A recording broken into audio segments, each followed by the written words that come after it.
হঠাৎ বড় ধাক্কা স্টার জলসার দর্শকের জন্য। আচমকা পাল্টে গেল ভোলে বাবা পার করেগা ধারাবাহিকের প্রধান নায়ক নায়িকা।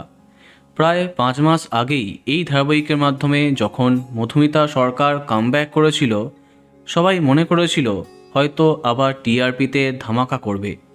কিন্তু এমন কিছুই হয়নি। নীল মধুমিতার জুটি খুব বেশি জনপ্রিয়তা পায়নি।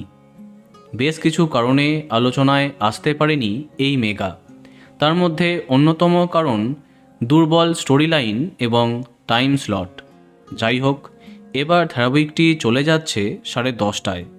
নতুন সময়ে নতুন নায়ক নায়িকা দিয়ে আরম্ভ হচ্ছে ভোলে বাবা পার করেগা। নতুন অধ্যায়ে বাদ গেছেন নীল ভট্টাচার্য, মধুমিতা সরকার। কিন্তু কেন এত বড় পরিবর্তন? জানা যাচ্ছে ধারাবাহিকে এত জনপ্রিয় কাস্টিংয়ের জন্য বাজেট বেশ খানিকটা বেশিই ছিল, কিন্তু সেই তুলনায় টিআরপি কম থাকায় বারংবার ক্ষতির মুখে পড়তে হয়েছে এই ধারাবাহিককে। তাছাড়া টেলিপাড়াতে চর্চা ধারাবাহিক থেকে নীল মধুমিতা স্বেচ্ছায় সরে গেছেন। এ বিষয়ে অনেকে স্টার জলসার পেজে কমেন্ট করে জানিয়েছে, কর্তৃপক্ষকে ধন্যবাদ এই রকম কম জনপ্রিয় ধারাবাহিক থেকে মধুমিতাকে নিষ্কৃতি দেবার জন্য। যাই হোক, এখন বিষয়টা হলো স্বেচ্ছায় হোক বা মেগার বাজেট কমানোর সিদ্ধান্ত।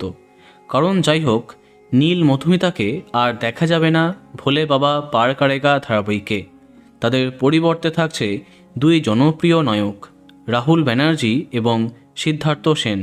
দেখা যাক নতুন নায়িকা কে হন। তো বন্ধুরা, এ বিষয়ে তোমার কি মন্তব্য কমেন্টে জানাতে পারো।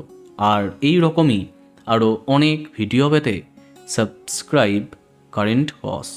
ধন্যবাদ।